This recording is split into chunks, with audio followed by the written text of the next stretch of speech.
ನಿಮಗೆಲ್ಲ ಗೊತ್ತಿದ್ದಿದೆ ಏನಾಗಿದ್ದು ಏನಿಲ್ಲ ಅಂತ ಮೊದಲೇ ಗೊತ್ತಿದ್ದೆ. ಈಗ ಮೊದಲೇ ಫೌಂಡರ್ ಚೇರ್ಮನ್ ಇದ್ರಲ್ಲ, ಈಗ ಅವರ ಹೊಸ ಮೆಂಬರ್ ಮಾಡ್ಯಾರ, ಕಮಿಟಿ ಮೆಂಬರ್ ಮಾಡ್ಯಾರ. ಈಗ ಮೊದಲೇ ಏನು ಹಳೆ ಫೌಂಡರ್ ಇದ್ದಾರಲ್ಲ ಅವರೇ ಚೇರ್ಮನ್ ಅದಾರ, ಅಮನ್ ಓಲರ್ ಅಂತ. ಈಗೆಲ್ಲ ಕಮಿಟಿ ಚೇಂಜ್ ಆಗೈತಿ.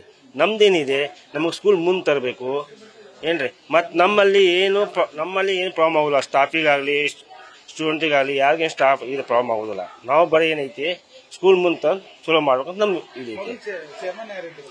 ಮೊದಲೇ ಚೇರ್ಮನ್ ಚಂದ್ರಶೇಖರ್ ಅವರಿಗೆ. ಕಮಿಟಿ ಚೇಂಜ್ ಆಗಿದೆ. ನಿಮ್ಗೆಲ್ಲ ಗೊತ್ತಿದೆ ಅದಕ್ಕೆ ಚೇಂಜ್ ಆಗಿದೆ. ಅವರೆಲ್ಲ ಹಿಂಗ ದೊಡ್ಡದಾಗೈತಿ, ಒಬ್ಬರಾಗೈತಿ ಎಲ್ಲ ಗೊತ್ತಿದೆ. ಅದ್ರ ಸಲುವಾಗಿ ಚೇಂಜ್ ಆಗೈತಿ. ಇದು ಮೊದಲೇ ಏನು ಫೌಂಡರ್ ಚೇರ್ಮನ್ ಇದಾರಲ್ಲ ಚೇಂಜ್ ಆಗೈತಿ. ವಿತ್ ಎಲ್ಲ ಡಾಕ್ಯುಮೆಂಟ್ಸ್ ವಿತ್ ಲೀಗಲಿ ಆಗೈತಿ. ಇನ್ ಲೀಗಲ್ ಏನು ಕೆಲಸ ಆಗಿಲ್ಲ. ಮತ್ತು ಮೊದಲೇ ಏನು ಫೌಂಡರ್ ಚೇರ್ಮನ್ ಇದಾರಲ್ಲ ಅವ್ರಿಗೆ ಕಮಿಟಿ ಚೇಂಜ್ ಮಾಡ್ಯಾರ. ಚೇರ್ಮನ್ ಅವರಾಗ್ಯಾರ, ಮೊದಲಿಂದ ಫೌಂಡರ್ ಅವರ ಚೇರ್ಮನ್ ಆಗ್ಯಾರ, ಅವರ ಕಮಿಟಿ ಚೇಂಜ್ ಮಾಡ್ಯಾರ.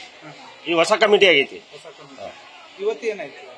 ಇವತ್ತು ಅವರು ಬಂದಿದ್ರು, ಚೇರ್ಮನ್ ಅವರು ಮಿಸ್ಸಸ್ ಅವ್ರು ಬಂದಿದ್ರು. ಇಲ್ಲ ಸ್ವಲ್ಪ ನಾನು ಈಗ 4 ಮಂದಿ 5 ಮಂದಿ ಕರೆದಿದ್ರೆ, ಮತ್ತೆ ಇಲ್ಲಿ ಸ್ವಲ್ಪ ಗಲಾಟೆ ಮಾಡಕ್ಕೆ ನೋಡಿದ್ರೆ, ಮತ್ತೆ ನೀವು ಬಂದ ಗಲಾಟೆನ ಆಗಿಲ್ಲ, ಅಲ್ಲ ಮಾತಾಡ್ತಾರೆ.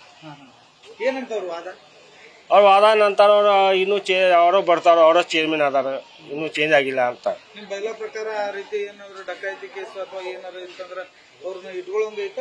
ಇಲ್ಲ ನೋಡ್ರಿ, ಈ ಎಜುಕೇಶನ್ ಸೊಸೈಟಿ ಒಬ್ಬರಿಗೆ ಡಕೆಟಿಗೆ ಯಾರಿಗೂ ಇಂಟರ್ಫಿಯರ್ ಮಾಡಬಾರ್ದು. ಮತ್ತು ನಾವು ಅವ್ರಿಗೆ ತೊಗೊಂಡ್ರೆ ನಮ್ಮ ಮುಂದೆ ಹುಡುಗರು ಅವ್ರೇನು ಕರೀತಾರೆ, ಮತ್ತು ಅವರು ಅದಕ್ಕೆ ಕರೀತಾರಲ್ಲ ಅಂತ ಮಂದಿಗೆ ನಾವೆಲ್ಲ ಏನು ಚಲೋ ಮಂದಿ ಅಷ್ಟೇ ನಾವು ಮೆಂಬರ್ಶಿಪ್ ಮಾಡಬೇಕು, ಮೆಂಬರ್ ಆಗ್ಬೇಕು ಅಷ್ಟೇ. ಕಮಿಟಿ ಚೇಂಜ್ ಆಗಿದೆ. ಹೌದೌದು, ಅವ್ರ ಗಲಾಟೆ ಅಲ್ಲ. ಈಗ ನಾವು ಅವ್ರು ಬರ್ತಾರ, ಅವ್ರ ಚೇರ್ಮನ್ ಅದಾರ, ನೀವು ಹೆಂಗ್ ಬಂದಿರಿ ಅಂತ ಕೇಳಿದ್ರೆ 4-5 ಮಂದಿ ಫೋನ್ ಮಾಡಿ ಕರೆದಿದ್ರ, ನಮ್ಮ ಫ್ರೆಂಡ್ ಅವ್ರ ಜೊತೆ ಮಾತಾಡಿದ್ರ, ಆಮೇಲೆ ಹೋದ್ರ ಅವ್ರು. ಹೌದೌದು, ಏನ್ ಹಾಕಿಲ್ಲ ನಮ್ಗೆ. ಮತ್ತೊಂದು ಮುಂದೆ ನೋಡ್ತೀವಿ ಅಂದ್ರು, ನಾವು ಒಂದ್ ವಾರನಾಗ ಬರ್ತೀವಿ. ಅದು ಜೈಲಿನ ಫೋನ್ ಬಂದಿತ್ತು, 1 ವಾರನಾಗ ಬರ್ತೀವಿ ಅಂದ್ರೆ ಅವ್ರು ಮಾತಾಡಿದ್ರು. ಹೌದು, ನಾವು 1 ವಾರನಾಗ ಬರ್ತೀವಿ, ಬಂದು ನೋಡ್ತೀವಿ ಮುಂದೆ ಏನೈತೆ ಅಂತ ಹೇಳ್ತಾರೆ. ನನ್ನ ಹೆಸರು ನಿತಿನ್ ಜೈನ್ ಅಂತ. ನಾವೊಂದು ಇದ ಬಿಸ್ನೆಸ್ ಮ್ಯಾನ್. ಇಲ್ಲಿ ಮೆಂಬರ್ ಅದ, ಐ ಆಮ್ ಓನ್ಲಿ ಮೆಂಬರ್. ಈಗ ನಮ್ದೇನಿಲ್ರಿ, ನಮ್ದು ಅಭ್ಯಂತರ ಏನಿಲ್ರಿ. ಯಾರಾದ್ರೂ ಅವರೇ ನಡ್ಸ್ಕೊಂಡು ಹೋಗ್ತಾರೆ. ಪ್ರಿನ್ಸಿಪಲ್ ಚೇಂಜ್ ಆಗೋದಿಲ್ಲ, ಯಾರು ಚೇಂಜ್ ಆಗೋದಿಲ್ಲ, ಎಲ್ಲ ಸ್ಟಾಫ್ ಅದೇ ಸೇಮೇ ಇರ್ತದೆ. ಬಟ್ ಮೆಂಬರ್ಸ್ ಅಷ್ಟೇ ಚೇಂಜ್, ಹೊಸ ಕಮ್ಯುನಿಟಿ ಫೌಂಡ್ ಆಗಿದೆ ಅಷ್ಟೇ. ಅದು ಚೇರ್ಮನ್ ಏನಿದೆ, ಅವರು ಓನರ್ ಏನಿದ್ದಾರೆ ಅವರೇ ಇರ್ತಾರೆ. ಬಟ್ ಏನ್ ಎಜುಕೇಶನ್ ಪರ್ಪಸ್ ಆಗಿ ಚೆನ್ನಾಗಿ ಹುಡುಗರು ಕಲಿಬೇಕು, ಚೆನ್ನಾಗಿ ಮುಂದೆ ಬರಬೇಕು, ಸಾಲಿ ಹೆಸರು ತರಬೇಕು.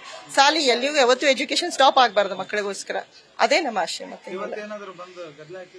ಏನೋ ಅವ್ರ ವೈಫ್ ಬಂದು ಗದ್ದಲ ಹಾಕಿದ್ದಾರೆ ಅಷ್ಟೇ. ಅವ್ರೇ ಹಸ್ಬೆಂಡ್ ಅವ್ರು ಬರ್ತಾರೆ ಅಂತ ಹೇಳಿದ್ರೆ ರೀ ಅದು. ಬಟ್ ನಮಗ ಅದೇ ಗೊತ್ತಿಲ್ಲ. ಅದು ಅವ್ರು ತಿಳ್ಕೊಬೇಕಲ್ರಿ, ನಾವೇನ್ ಹೇಳಕ್ಕಾಗ್ತದೆ. ಅವ್ರು ತಿಳ್ಕೊಬೇಕ್ರಿ. ಆಲ್ಮೋಸ್ಟ್ ಎಲ್ಲರೂ ಎಜುಕೇಟೆಡ್ ಇದಾರೆ. They have to understand what is it is. Okay, they have to understand regarding this. Education purpose ಅಂದ್ರೆ ಹೇಗಿರ್ಬೇಕು ನಿಮಗೂ ಎಲ್ಲ ಚೆನ್ನಾಗಿ ಗೊತ್ತಿರ್ತದಲ್ವಾ, ಮೀಡಿಯಾ ಆಗಂತರ. ಸೊ ತಿಳ್ಕೊಂಡು ಹೇಳ್ರಿ, ನೀವು ತಿಳ್ಕೊರಿ ಹೆಂಗಿರ್ಬೇಕಂತ. ಸ್ವಲ್ಪ ಸ್ಟ್ರೈಟ್ ಆಗಿ ಆಯ್ತು, ಮಾಡ್ತೀನಿ ಅಂತ ಹೇಳಿದ್ದಾರೆ. ನೋಡಿ, ಚೇಂಜ್ ಆಗಿದೆ sir. Yes sir, thank you. ನನ್ನ ಹೆಸರು ಮೇರಿ ಗುಣ್ಮೆ ಅಂತ ಹೇಳಿ. ನ್ಯೂಸ್ ಫಸ್ಟ್, ನಿರ್ಭೀತಿಯಿಂದ ನಿಮ್ಮ ಪರವಾಗಿ.